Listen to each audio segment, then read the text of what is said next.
Selain songket, beragam souvenir khas Palembang bisa didapatkan dengan mudah. Salah satunya berada di kawasan Komplek Ilir Barat Permai. Di tempat ini beragam souvenir mulai dari tas berbahan songket, tempat pensil, kipas, dan miniatur jembatan Ampera.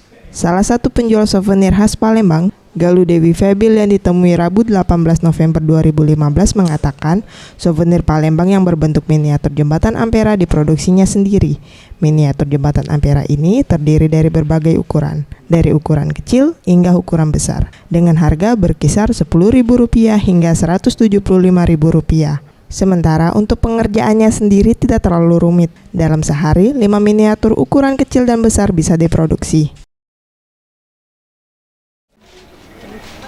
Saya bikin di rumah kan, contohnya ya ada yang kecil ya kan, ada yang besar.